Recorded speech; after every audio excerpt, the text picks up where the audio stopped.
JSP include request है, मतलब अगर जेएसपी इंक्लूड आपने यूज किया है, एक्शन यूज किया है,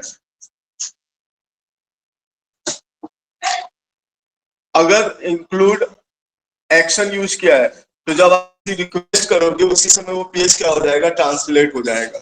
जब आप ये करोगे, डायरेक्टिव यूज करोगे, तो ये कब होगा, जब वो पेज का ट्रांसलेशन टाइम आएगा। ट्रांसलेट कब होता है, जब जेएसपी से सर्वलेट क्लास में या क्लास में कन्वर्ट होता है, देन उस टाइम ये क्या करेगा, उसे कन्वर्ट करेगा।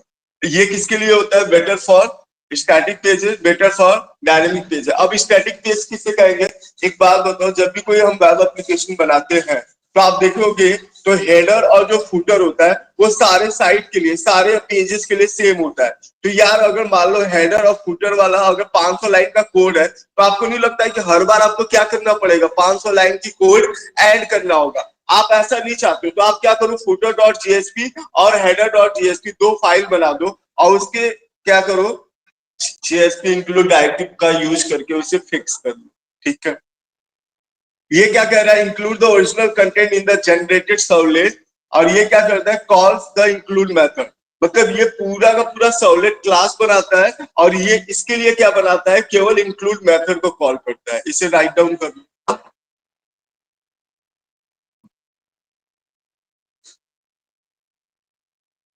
नोट करो इसको, डिफरेंस बिटवीन। उसके बाद बताता हूँ थोड़ा सा और आगे चल के, हमारे पास एक और डायरेक्टरी होती है जिसका नाम होता है यूजबिन डायरेक्टिव होता है। अब ये यूजबिन डायरेक्टिव क्या करता है कि अगर आपके पास कोई एक्सटर्नल क्लास है और उस क्लास के अंदर कुछ डेटा मेंबर, उस डेटा मेंबर की आप प्रॉपर्टी क्या करना चाहते हो,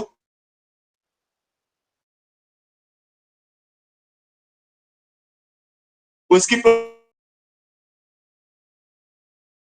करते हैं,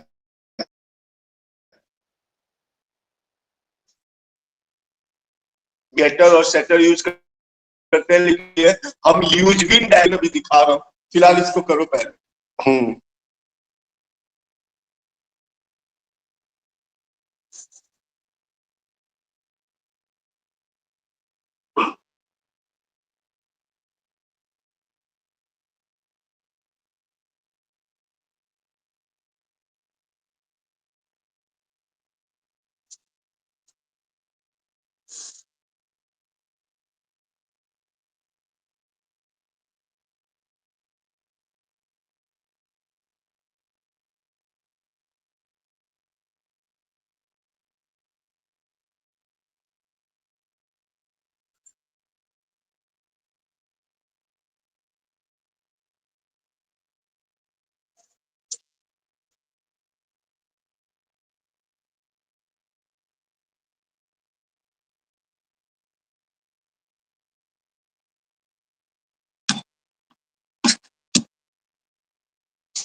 है,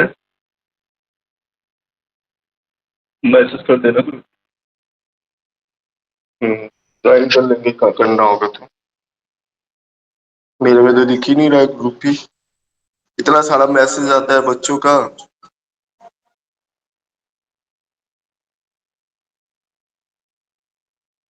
पता ही नहीं चलता है इसमें।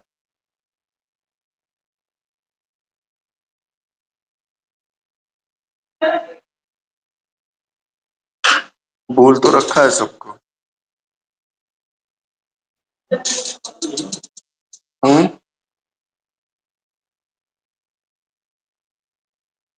यही गलती है ना हम सबों की।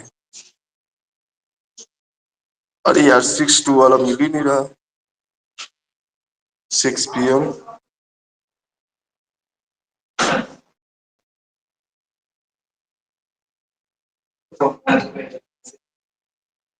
कम से कम 8 बैच।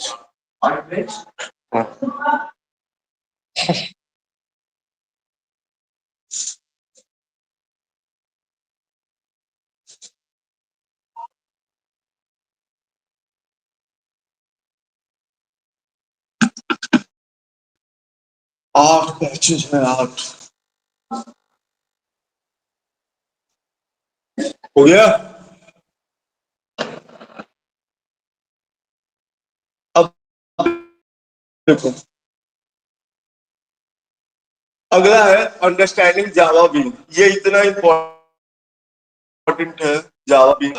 ये स्क्रीन में भी यूज होता है, हाइबरनेट में भी यूज होता है, स्प्रिंग बूट में भी यूज होता है। मतलब हर जगह आपको जावा बीन क्लास दिखेगी। अब जावा बीन क्लास किसको बोलते हैं? तो Java bean is a specially constructed Java class written in Java and coded according to the Java Bean API specification. Follow are the unique characteristics distinguish a Java Bean from other classes. क्या क्या होना चाहिए Java Bean के अंदर? It provide a default no argument constructor, मतलब एक default constructor होना चाहिए। It should be serializable and that which can be implement the serializable interface. उसको किस इंटरफेस से इंप्लीमेंट होना चाहिए? serializable. इट में है प्राइवेट प्रॉपर्टीज, मतलब जितने डेटा मेंबर होंगे वो कैसे होंगे? तो प्राइवेट होंगे। Getter and setter method of each property, हर प्रॉपर्टी मतलब हर डेटा मेंबर का क्या होगा? एक गेटर होगा, एक सेटर होगा। और लास्ट का it should be defined in A package, और वो किसके अंदर होना चाहिए? पैकेज के अंदर होना चाहिए। उसी को हम क्या कहते हैं? जावा बीन क्लास के। इसे नोट कर, बड़ा कर दूं?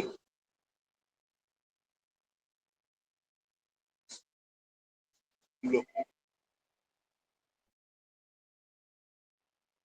तो आपसे अगर जावा बीन क्लास के बारे में पूछे कि भैया what is Java bean, Java bean क्या होता है, तो Java bean have an one default constructor, have an private data member, have an getter and setter method. Class के अंदर अगर ये कैरेक्टरिस्टिक्स आपको दिखता है या आपके सामने दिख रहा है तो इस क्लास को हम कौन सी क्लास कहेंगे?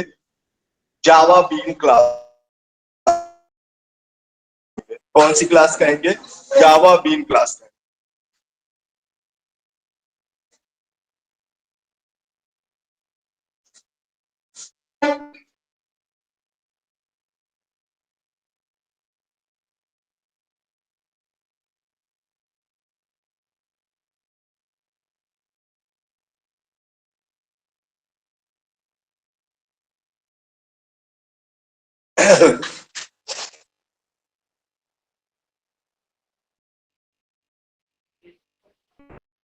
डायरेक्टिव जिसके अंदर आपका कोई स्टैटिक पेज है, मतलब हर कोई एक ऐसा कॉमन जो हर पेज पे दिखाना है, तो उसके लिए हम इंक्लूड डायरेक्टिव का यूज करते हैं।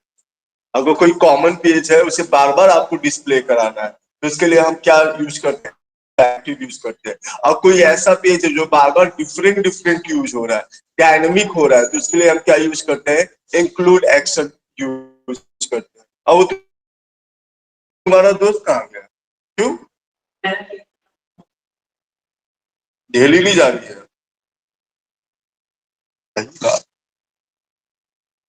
तो अभी मेरे को झेल ले तो बहुत बड़ी बात है। मेरे को तो प्रिया नहीं झेल पाती है।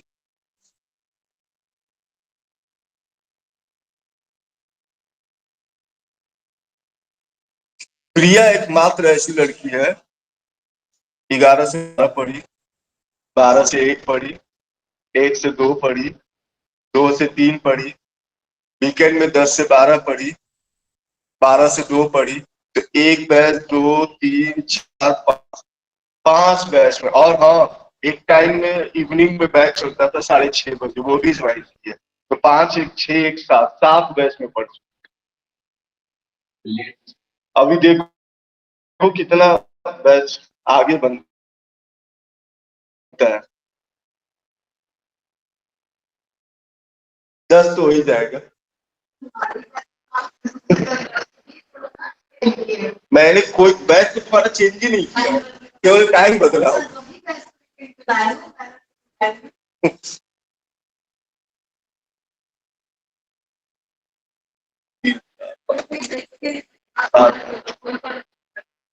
8 लोग हैं।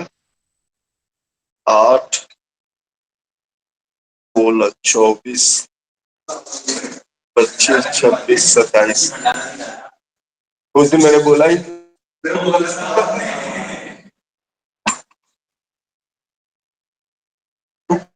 उपेंद्र पता नहीं कहाँ चला गया। सानिया, साजिया थी, नीतू थी, अब कहाँ आ गया आज?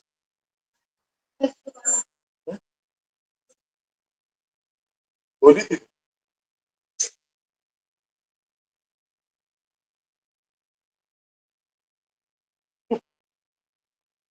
इंडिया आर्मी देशद्रोह। अभी देखा नहीं कैसे इंडिया ने हराया ऑस्ट्रेलिया को?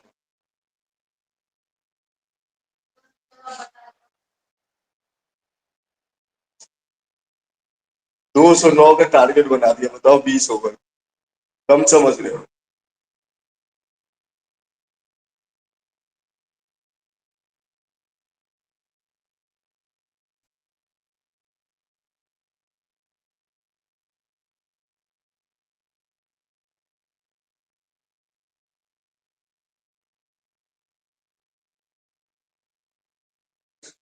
हाँ, जितने भी डेटा मेंबर होते हैं ना जावा बीजी के, वो सब के सब प्राइवेट होते हैं, कि कोई भी बंदा उसको यूज ना कर सके।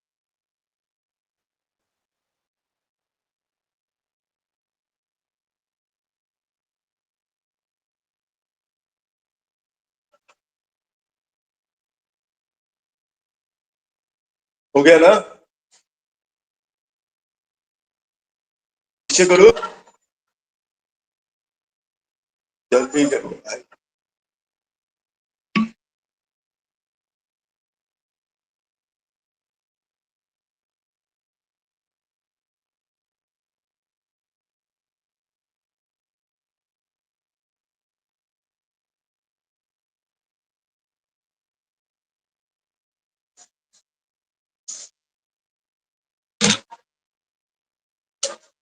हो गया, चलो आगे देखो। जावा भी इनकी प्रॉपर्टीज है। इसके दो मेथड होते हैं, गेट प्रॉपर्टी ने, सेट प्रॉपर्टी ने। उसके बाद कैसे हम जावा बीन को जेएसपी प्रोग्राम में यूज करते हैं। तो अगला हेडिंग डालो, JSP colon use bean action tag. Heading डालो, JSP use bean action tag. अब इसी का यूज करेंगे हम अपने प्रोग्राम में। JSP use bean package, sorry use bean action tag. JSP colon use bean action tag. yes, use bean action tag.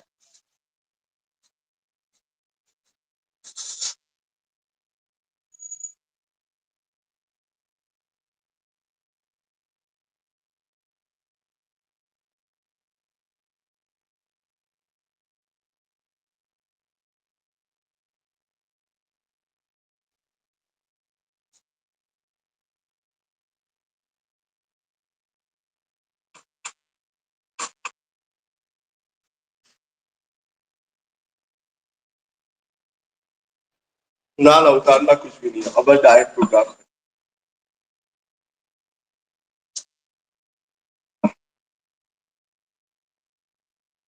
तो पहले एक सिंपल सा तुम्हें करके दिखाता हूँ कि यूज का कैसे यूज करें। डायनेमिक वेब पेज,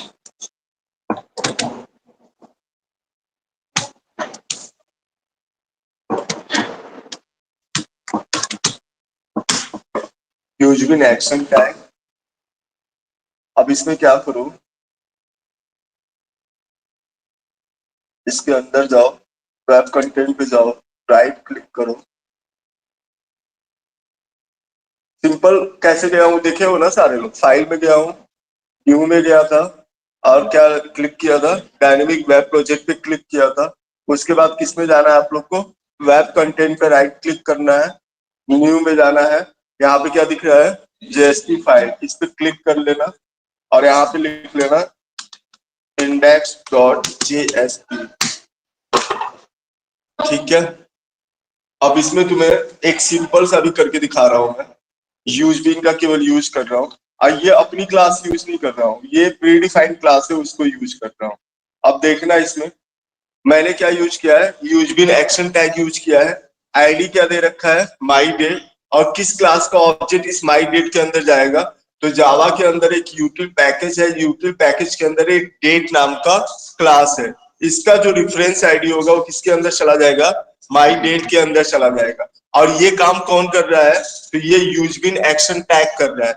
इसका मतलब कि अगर आपको अपने प्रोग्राम में कहीं भी कोई भी प्री डिफाइंड या यूजर डिफाइंड कोई क्लास पड़ी है, सोर्स फाइल पड़ी हुई है, और आपको अपने जेएसपी टैग के अंदर उसे यूज करना है, तो उसके लिए कौन सा एक्शन टैग यूज करेंगे, यूज बिन एक्शन टैग यूज करेंगे। और मैंने यहाँ लिखा डेट एंड टाइम इज, और ये कौन सा टैग है आपको पता ही है, एक्सप्रेशन टैग है। जब हमें केवल आउटपुट दिखाना होता है तो इसके लिए हम एक्सप्रेशन टैग का यूज करते हैं, और हमने माई डेट को प्रिंट करा दिया। अब सिंपल क्या करना है, प्रोजेक्ट पे राइट क्लिक करना, रन एज करना, रन ऑन सर्वर करना, उसके बाद फिनिश करना। करने के बाद सिंह क्या आ गया, कुछ भी अपना नाम डाल दो, करके दिखा दूं ना ना, तुम बोले हो तो जरूर कर दूंगा। तुम्हारा नाम क्यों लिखूंगा भाई, अतुल, मैं अपना नाम लिखूंगा। लो,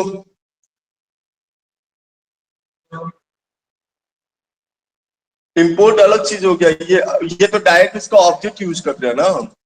इंपोर्ट में क्या होता है, इंपोर्ट करते हैं तो फिर इस क्लास का अपने क्लास के अंदर ऑब्जेक्ट बनाना पड़ता, फिर ऑब्जेक्ट बनाने के बाद उसके मेथड को कॉल करना पड़ता, तो तामझाम बढ़ जाता। हमें डायरेक्टली उसके ऑब्जेक्ट को यूज करना है, तो उसको हम यूज बिन के अंदर डाल देंगे, वो उस क्लास का ऑब्जेक्ट बना देगा। आप तुम्हारी जो मन करे वो कर सकते हो। चलो भाई, इसे नोट कर लो, हेडिंग डलवा ही दिया है। अभी और इसको और थोड़ा इसको क्या कहते हैं, एक्सप्लोर करता हूँ। थोड़ा सा आगे चल रहा है क्या, समझ में तो आ रहा है ना कि कैसे हो रहा है। काफी आगे नहीं चल रहा है, उनको तो ये पढ़ाया ही नहीं है मैंने, जो तुमको पढ़ा रहा हूँ वो बाद में पढ़ाऊंगा, इसलिए इसको पढ़ो।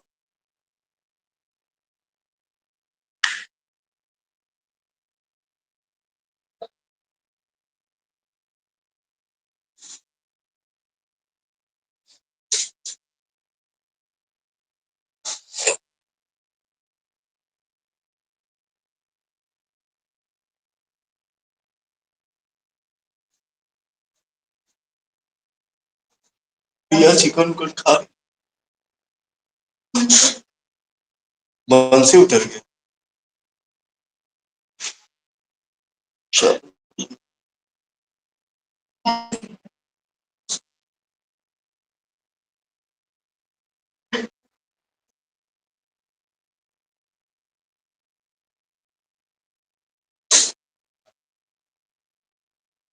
ये हमारे कैटेगरी में नहीं आती,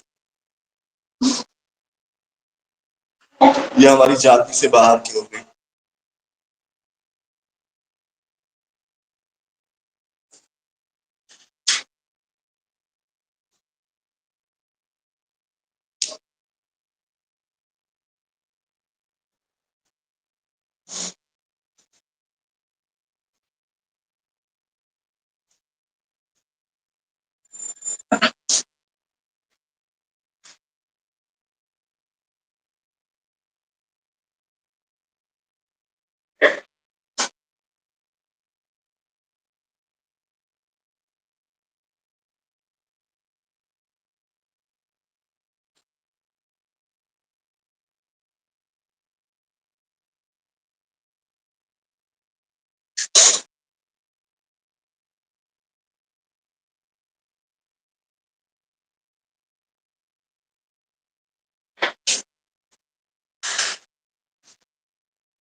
हो गया, आगे चलो, नेक्स्ट हेडिंग डालो।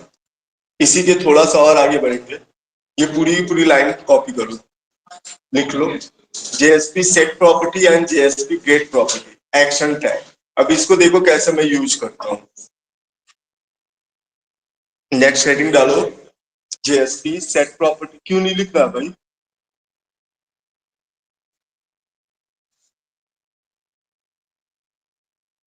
छूटेगा तेरा ही। वहां क्लास बंद, वो अब इसी में शिफ्ट हो गई। इसके बैच में 5 बैच।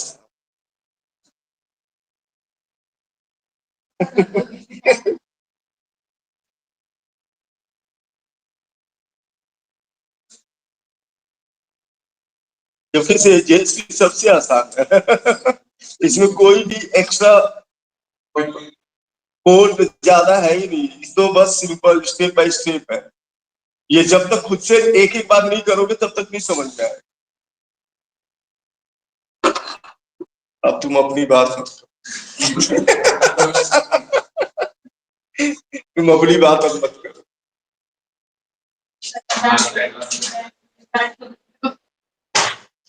अब करना क्या, फाइल में जाओ, न्यू में जाओ, और किस पे क्लिक करना है, डायनेमिक वेब प्रोजेक्ट पे क्लिक करना है। इसमें यहाँ पे लिख लो सेट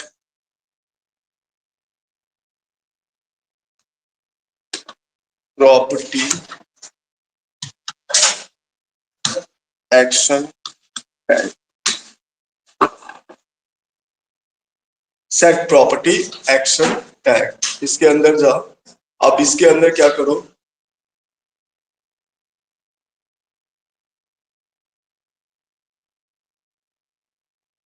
पहले बना लो index.html। कौन सा? index.html। तो वो कैसे बनाओगे, तो सेट प्रॉपर्टी ये हमारा प्रोजेक्ट हो गया। इसके अंदर एक वेब कंटेंट नाम का फोल्डर होगा, उस पर राइट क्लिक करना है, न्यू में जाना है, और यहाँ पे क्या लिखा हुआ है HTML फाइल, इस पे क्लिक करना, और यहाँ पे क्या डालना, index.html, एंटर करना। अब उसके बाद क्या क्या इसमें तुमको डालना है, पहले में क्या जाएगा, ये हमारा फॉर्म है, एक्शन है, किस नाम से हम जेएसपी फाइल बनाएंगे, mybean.jsp फाइल बनाएंगे। मेथड में पोस्ट लिखा है, अगर पोस्ट लिखोगे तो एड्रेस बार में कुछ भी नहीं दिखेगा, अगर गेट लिखोगे तो एड्रेस बार में सब दिखेगा कि क्या वैल्यू आपने पास किया है। फिर उसके बाद यहाँ पे क्या लिखा है मैंने, एज, तो ये नंबर टाइप का हो जाएगा, ये क्या हो जाएगा, इसका भी नाम मतलब एज, और क्लिक करने पे एज नेम और एज क्या हो जाएगा, चला जाएगा। ठीक है, अब ये तो हमने सेव कर लिया, सिंपल। तो जब हमारा प्रोग्राम चलेगा तो हमारे सामने एक टेक्स्ट, दो टेक्स्ट बॉक्स आएगा, एक में नेम जाएगा, एक में एज जाएगा, और एक सबमिट का बटन होगा। उस सबमिट के बटन पे क्लिक करेंगे तो ये किस पेज पे जाएगा, mybean.jsp फाइल में जाएगा। ये mybean.jsp फाइल कहाँ बनेगी, तो इसी वेब कंटेंट के अंदर बनेगा। राइट क्लिक करना, न्यू में जाना, उसके बाद कहाँ जाना, जेएसपी फाइल में जाना, और क्या लिखना है,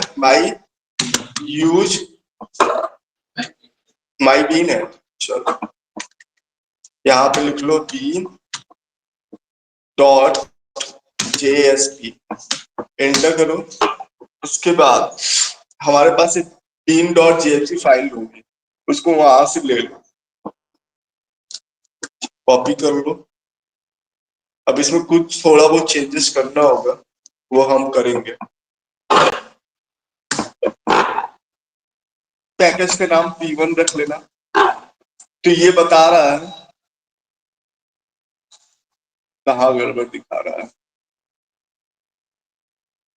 अभी ये अनडिफाइंड बता रहा है, इसलिए अनडिफाइंड बता रहा है क्योंकि हमने सोर्स फाइल अभी बनाया नहीं है। तो हम P1 के अंदर एक स्टूडेंट नाम का क्लास बनाएंगे, और इस P1 डॉट स्टूडेंट वाला क्लास किसके अंदर चला जाएगा, S के अंदर चला जाएगा। और S के अंदर से हमने क्या निकाला, प्रॉपर्टी निकाला, और प्रॉपर्टी स्टार करके निकाला है, क्योंकि हमारे पास कई सारे प्रॉपर्टी है, 2 प्रॉपर्टी है। पहला कौन सा है, नेम है, और दूसरा कौन सा है, यहाँ पे क्या हो जाएगा, इसको आप कर लो सेव। मतलब ये आपको रिकॉर्ड शो करेगा किसके ऊपर, जेएसपी फाइल के ऊपर। अब आपको क्या करना है, जावा रिसोर्स में जाना है, एसआरसी फोल्डर में जाना है, राइट क्लिक करना है, न्यू में जाना है, क्लास में जाना है, पैकेज का नाम क्या रखना है, P1 रखना है, क्लास का नाम क्या रखना है,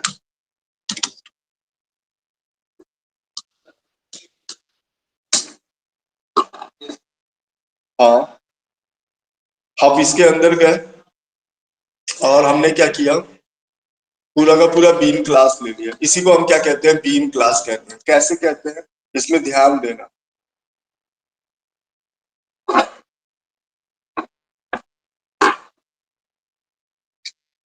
डेटा मेंबर कैसा है, पहला कैरेक्टरिस्टिक्स, दूसरा क्या है, एक डिफॉल्ट कंस्ट्रक्टर है, तीसरा क्या है, serializable इंटरफेस है, चौथा क्या है, गेटर मेथड है, और पांचवा क्या है, सेटर मेथड। यही क्या होती है, बीन क्लास की पहचान होती है।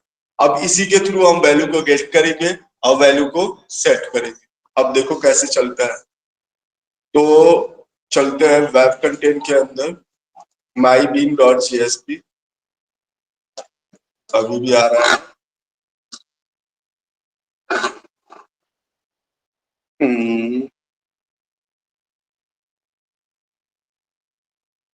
क्लोज तो है,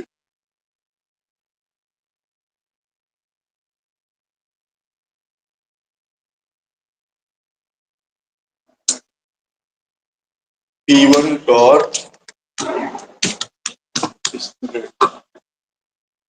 सेव कर लिया। अब चलाते हैं, किस पे चलाएंगे, राइट क्लिक करेंगे प्रोजेक्ट के ऊपर, रन एज करेंगे, रन ऑन सर्वर करेंगे, उसके बाद फिनिश करेंगे, रीस्टार्ट, क्योंकि न्यू प्रोजेक्ट है तो वो रीस्टार्ट करेगा। आ गया ना, नेम और एज, और क्या दे रहा है, सबमिट का बटन दे रहा है। हमने नेम में क्या डाला, विषय, और एज में कितना डाला, 35, सबमिट किया। क्या आ रहा है, नेम में विजय आ रहा है, एज में 0 आ रहा है, मतलब दूसरी वैल्यू को वो गेट नहीं कर पा रहा। कुछ नहीं करना है तुम्हें, सिंपल सा, यहाँ पे क्या लिख दो, नेम लिख दो, ऐसी को कॉपी कर लो,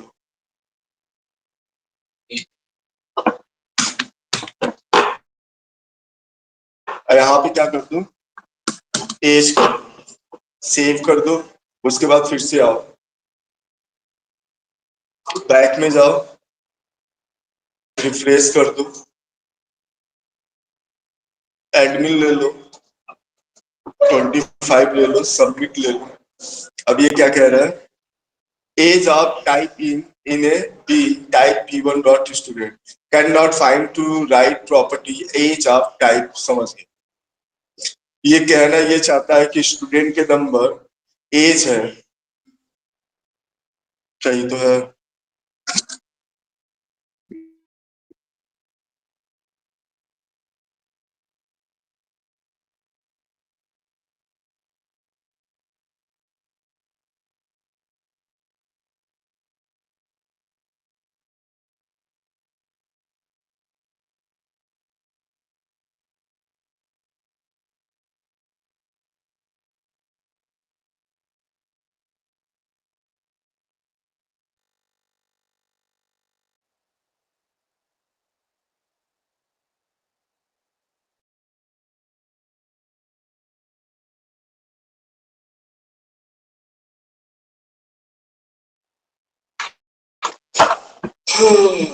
कहाँ गड़बड़े भाई,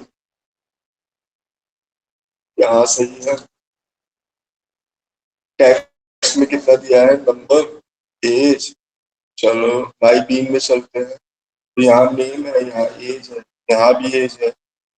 उसके बाद स्टूडेंट डॉट जावा, ये कह रहा है, कह रहा है कि can not find method to write property as of type in a boolean type P1 dot in of type P1 dot student.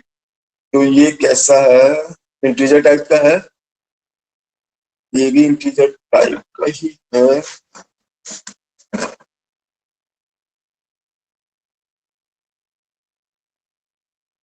अब तो सही है।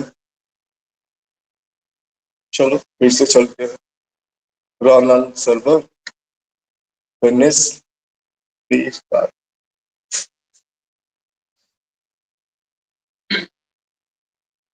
एडमिन डाल दिया, नंबर में 25 डाल दिया, सबमिट। आ गया ना।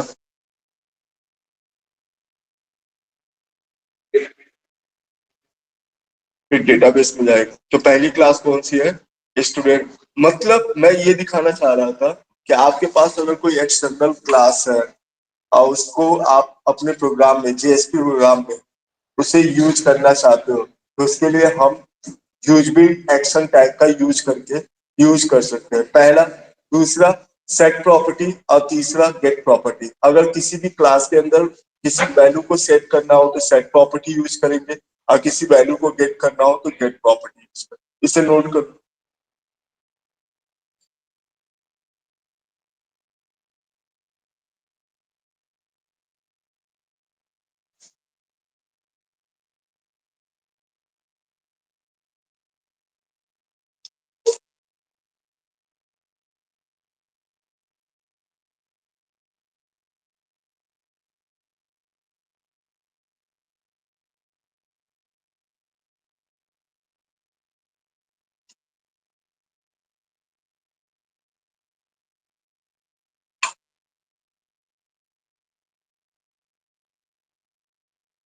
एनिमे से मुलाकात करनी है, हॉस्पिटल में है वो तो। बात हुआ। हॉस्पिटल में नहीं है। पूजा बना दिया।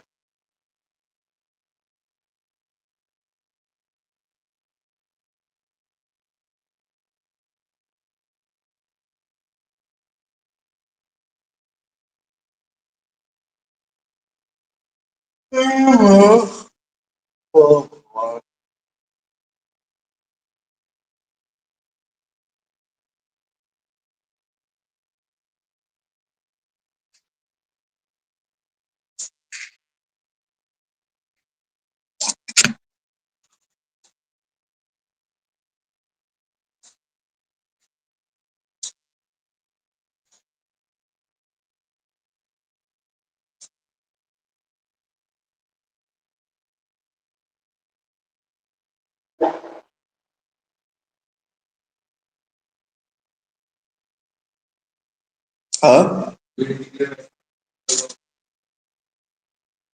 अरे वो प्रिमिटिव डेटा टाइप सर्च कर रहा था, और इधर क्या था, रैपर क्लास का ऑब्जेक्ट था, इसलिए उसको कंसीडर नहीं कर रहा था।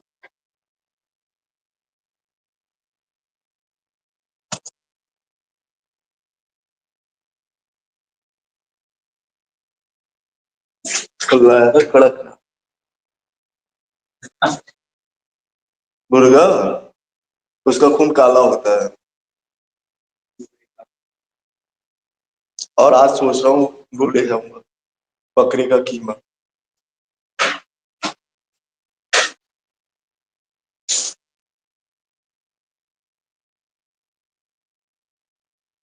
मानने तुम थोड़ा बहुत भी नहीं खाती हो, अंडा तो खाती होगी। क्या भगवान जी को क्या बोलोगे जाके?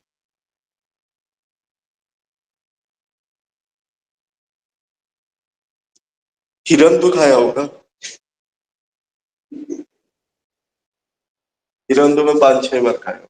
बहुत टेस्टी लगता है, थोड़ा मीठा लगता है लेकिन इसका। कबूतर तो उससे ज्यादा टेस्टी लगता है।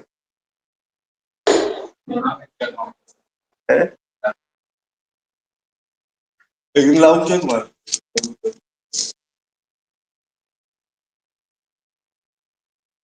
टेस्ट कर, थोड़ी लगी हो तो सब टेस्ट करके।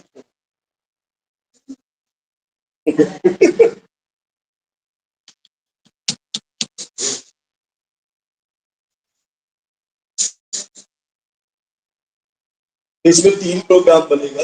एक HTML बनेगा, एक JSP फाइल बनेगा, एक डॉट जावा फाइल। अब मैंने तीनों का यूज करके आप लोगों को दिखाया।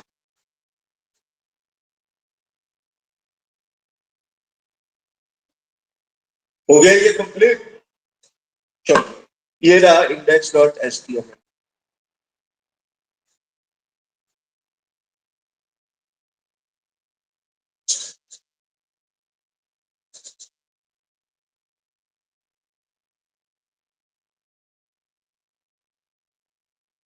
कल पर और जेएसपी चलाऊंगा।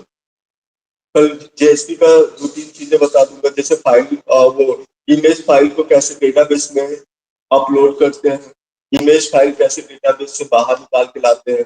जैसे फेसबुक पे देखते हो ना, अपलोड फोटो लिखता है, तो अपलोड फोटो जैसे ही करते हो तो इमेज आ जाता है। उस तरह का कुछ काम करके आप लोग को कल दिखा दूंगा, और कल हमारा जेएसपी खत्म हो जाए। और नेक्स्ट वीकेंड सैटरडे संडे से आपको कल स्प्रिंग बूट स्टार्ट। अब जब स्प्रिंग बूट खत्म कर लूंगा तो फिर देन रिवर्स स्टार्ट करूंगा, स्प्रिंग और हाइपर। अब बाकी एडवांस जावा किसी को स्टार्टिंग से करना हो, कलेक्शन फ्रेमवर्क से, अब मैं सारे बैच में आज अपडेट कर मंडे से।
हो गया।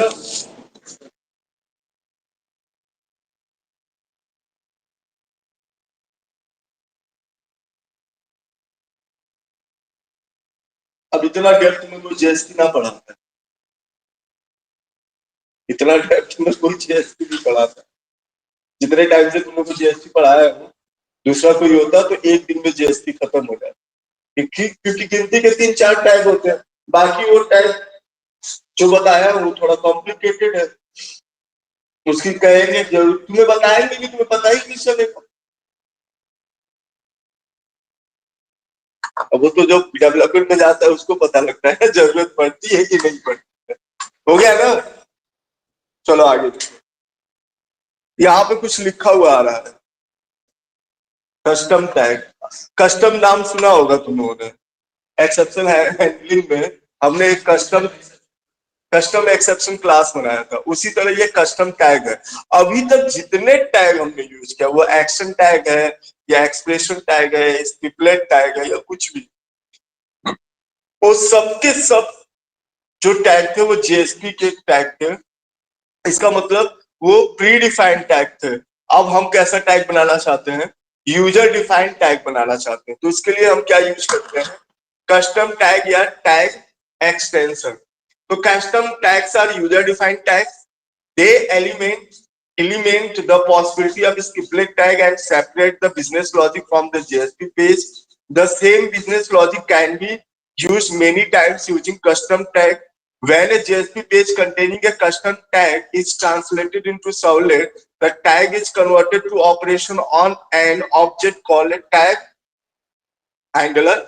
The web container then invokes those operations when the JSP page servlet is executed. JSP tag extension lets you create a new tag that you can insert directly into Java server pages. अब बात करते हैं, we need following component to complete the development of custom tag. Custom tag itself, tag library descriptor, tag lib directory and tag handler API. और मैंने बीच में ही बताया था कि देखो एक जो मैं नहीं बता रहा हूँ वो टैग लिब डायरेक्टिव है, ये मैं बाद में बताऊंगा और वो टाइम आ गया बताने का। हाँ, उसके बाद ये टैग लाइब्रेरी डिस्क्रिप्टर है। इसका काम क्या होता है, if you want to redistribute your tag files or implement your custom tag with tag handler written in Java, you must declare the tags in a tag library descriptor, जिसका shortcut क्या होता है, TLD होता है। अभी मैं एक programme बता दूंगा तो तुम्हें एक आइडिया लग जाएगा कि हाँ सर क्या कहना चाहते हो और कैसे ये एग्जीक्यूट होगा। और ये जो टैग लाइब्रेरी डिस्क्रिप्टर फाइल होती है वो किस के अंदर होती है, वेब आइटम के अंदर होता है, उसके अंदर डायरेक्टरी बना के उस फाइल को लिखना होता है। तो ये रहा टैगलिब डायरेक्टरी, ये देख रहे हो ना, ये टैगलिब डायरेक्टरी है। ये क्या है, टैग टैग हैंडलर एपीआई है, जिसके अंदर 2 टैग हैंडलर है, एक क्लासिक टैग हैंडलर है और एक सिंपल टैग हैंडलर है। तो क्लासिक टैग एपीआई के अंदर क्या क्या आता है, तो टैग आता है, बॉडी टैग आता है, आइटरेशन टैग आता है, और सिंपल टैग एपीआई के अंदर केवल सिंपल टैग आता है। अब पहला क्या हेडिंग डालो, custom tag example by using simple tag API. Heading डालो custom tag example by using simple tag API, by using simple tag API.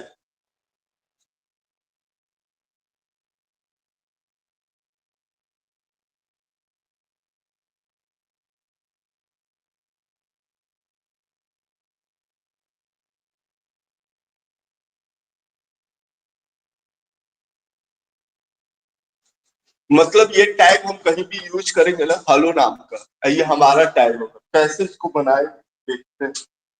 डाल गया हेडिंग, ये क्या है, गोल गोल घूम रहा है।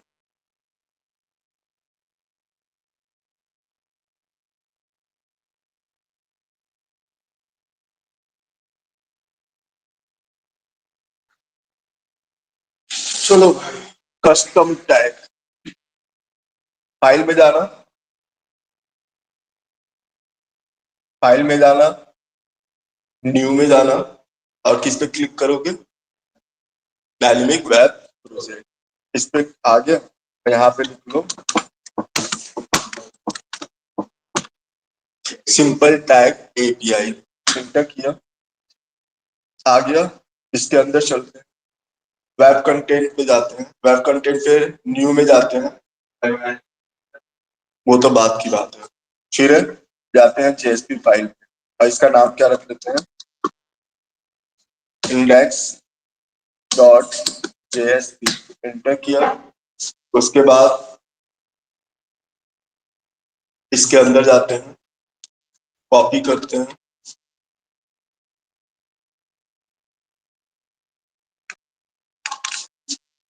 एक टैगलिब डायरेक्टिव यूज किया है हमने, प्रीफिक्स क्या दे रखा है, एक्स दे रखा है, यूआरआई क्या दिया, यूनिरोल यूनिफाइड रिसोर्स आइडेंटिफिकेशन या आइडेंटिफाइड, जो भी चाहो कर सकते हो। और ये कहाँ लेके जाएगा, वेब आइनफ के अंदर जाएगा और उसके अंदर एक फाइल होगी जिसका नाम क्या होगा, माई टैग टीएलडी। और इसका जो रिफरेंस होगा वो किसके अंदर पड़ा होगा, इस EX के अंदर पड़ा होगा। और EX पे जैसे ही मैं हेलो करके चलाऊंगा ये हमें एक आउटपुट देगा। अब वो आउटपुट क्या देगा, जो इस TLD फाइल के अंदर होगा। अब कैसे, तो वेब आइनफ के अंदर जाना, न्यू पे जाना और उस फाइल का नाम क्या लिखोगे, फाइल पे ही क्लिक करोगे क्योंकि इसका कोई एप्रोप्रिएट एक्सटेंशन तो है नहीं, टॉल डीएलडी एक अलग एक्सटेंशन है। तो हमने एक नया फाइल ही बना लेते हैं और इस फाइल का नाम क्या रखते हैं, माई टी एल डी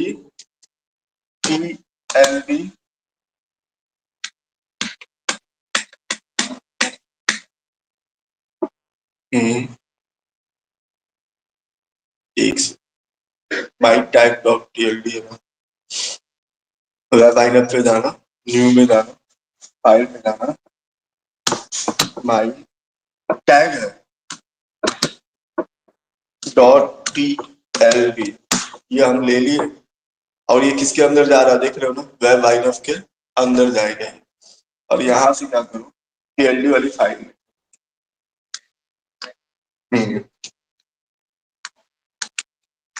ये टैगलिब स्टार्ट हुआ, यहाँ पे टैगलिब क्या हुआ, बंद हो गया। मतलब रूट टैग का नाम क्या है, टैगलिब है। उसके अंदर ये इसका वर्जन बता रहा है और ये जेएसपी का वर्जन बता रहा है। टैग का नाम क्या है, हेलो है। और हमारे पैकेज का नाम क्या है, P1 हम देंगे। और उस क्लास का नाम क्या रखेंगे, हेलो टैग रखेंगे। और बॉडी कंटेंट एम्पटी, अभी बॉडी मतलब उसके बॉडी में हम कुछ नहीं लिखना चाहते हैं। जैसे कोई टैग लगाते हैं ना, अरे ऐसे अगर मान लो ऐसे हमने लगाया, जैसे हमने लिखा H1, तो इस टैग को ऐसे बंद करते हैं तो ये इसकी बॉडी होगी, इसके बॉडी में कुछ डेटा जा रहा है। और अभी क्या हो रहा है, इसकी बॉडी में नहीं जा रहा है, ये इसके अंदर डेटा जा रहा है। तो बॉडी में डालना हो तो बॉडी टैग का यूज करना होगा। अगर सिंपल टैग के अंदर ही कोई वैल्यू हम पास करते हैं, जैसे हम form action equal to demo लिखते हैं, फिर मेथड इक्वल टू पोस्ट लिखते हैं, तो वो क्या, वो बॉडी में नहीं जा रहा है, वो उसके पर्सनल टैग के अंदर जा रहा है। तो जब बॉडी में डालना होता है तो इसका तरीका क्या होता है, अलग होता है। ठीक है, तो ये हमने हेलो टैग बनाएंगे और अभी बॉडी इनपुटी है, टैग को बंद किया, टैग। अगर मान लो ये तो एक टैग की बात कर रहे हैं, आप 10 टीएलडी फाइल बना लो और 10 टीएलडी फाइल के अंदर 10 टैग लगा दो जेएसपी फाइल के अंदर और वो अपना काम करते रहो, सेव कर लो। मैंने सेव कर लिया। अब मुझे क्या करना है, इंडेक्स डॉट जेएसपी बनी गया, माई टैग डॉट टीएलडी बनी गया। अब मैं किसके अंदर जाऊंगा, जावा रिसोर्स के अंदर जाऊंगा। इसके अंदर जाके राइट क्लिक करूंगा, न्यू में जाऊंगा, क्लास में जाऊंगा, पैकेज का नाम क्या रखूंगा, गलत है, रुक जाओ। एसआरसी पे राइट क्लिक करना है, न्यू में जाना है, क्लास में जाना है, पैकेज का नाम क्या होगा, P1 होगा। और इसका नाम क्या होगा, होगा हेलो टैग। एंटर किया, एंटर करने के बाद अब इसके अंदर जाते हैं और हमारा ऑलरेडी ये बना हुआ है। तो क्या इंपोर्ट करना है, यहाँ पे दिख रहा होगा,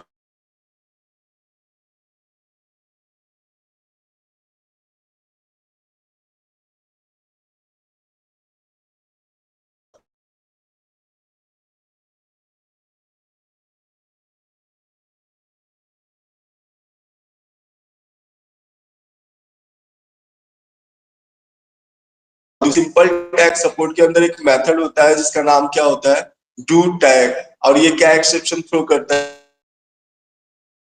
है,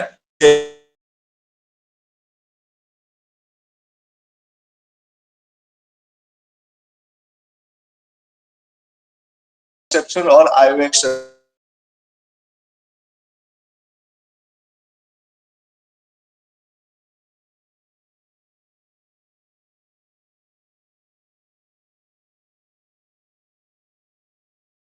क्लास है। हाँ, इंटरफेस नहीं, ये क्लास है, तभी तो एक्सटेंड करते हैं। JSP context dot get out किया, ये क्या रिटर्न करेगा, जेएसपी राइटर का ऑब्जेक्ट रिटर्न करेगा, और हमने क्या लिखा, println hello custom tag. अब देखना, इस पे राइट क्लिक करो, रन एज पे जाओ, रन ऑन सर्वर पे क्लिक करो, सेव कर लो, फिनिश करो, रीस्टार्ट कर लो, और रीस्टार्ट करके जब चलोगे, क्या आ गया, हाँ ये क्या आ गया, आउटपुट आ गया ना, मतलब जितने बार आप चाहो उतने बार यूज कर लो।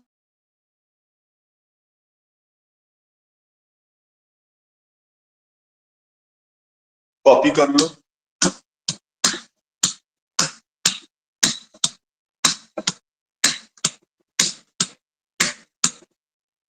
सेव कर लो, राइट क्लिक करो, रन एज करो, रन ऑन सर्वर करो। अगर नहीं भी करोगे तब भी चलेगा, इसको बस रिफ्रेश कर दो। आया ना पूरा का पूरा। तो एक ऐसा भी आप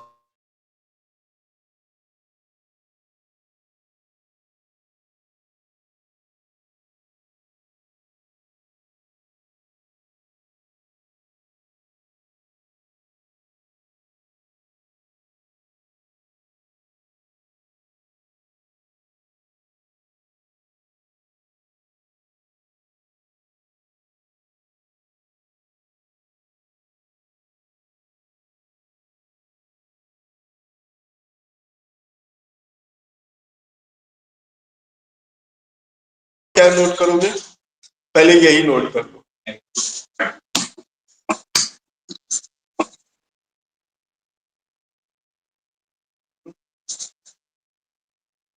इंडेक्स डॉट है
क्या है ना, देखो दूसरा है बाइट टैग डॉट पीएलडी, और वो एड्रेस भी लिख लेना तो भूल जाओगे तुम। ये फाइल किस में बनेगा, ये file index dot GSP web content में बनेगा, और बाइट टैग डॉट पीएलडी किसके अंदर बनेगा, वेब आइनफ के अंदर बनेगा, और हेलो टैग डॉट जावा किसके अंदर बनेगा, जावा रिसोर्स के अंदर, एसआरसी फोल्डर के अंदर, P1 नाम का पैकेज होगा उसके अंदर। पैकेज का नाम कुछ भी दे सकते हो, वो आपके ऊपर डिपेंड करता है। यानी कि सर ने P1 दे रखा है तो हमें भी P1 ही देना होगा, ऐसा कोई रूल नहीं।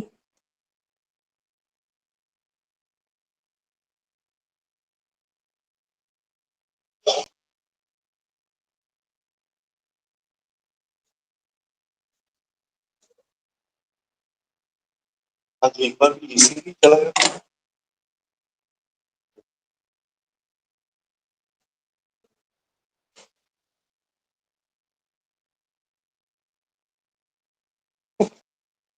तो तुम्हारे हाथ में क्या प्रॉब्लम है? तो आना नहीं चाहिए था, फ्लू हो रहा है। इसीलिए मैं कह रहा हूँ प्रिया आज पीछे क्यों नहीं बैठी।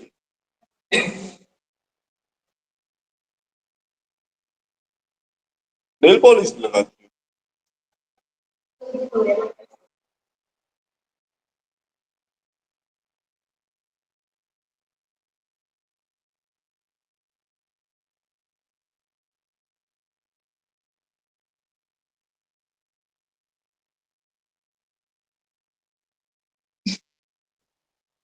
ये दुनिया में।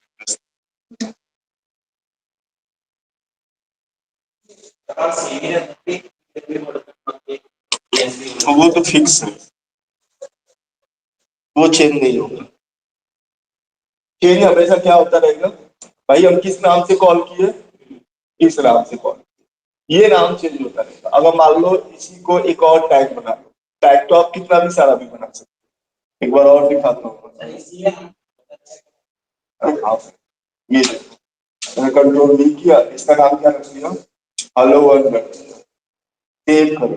अब उसके बाद क्या करो, फिर से जाओ इंडेक्स डॉट जीएसपी, इसको कॉपी कर लो, इसको पेस्ट करो, इसका नाम क्या रख लो, हेलो वर्ल्ड। सेव कर लो,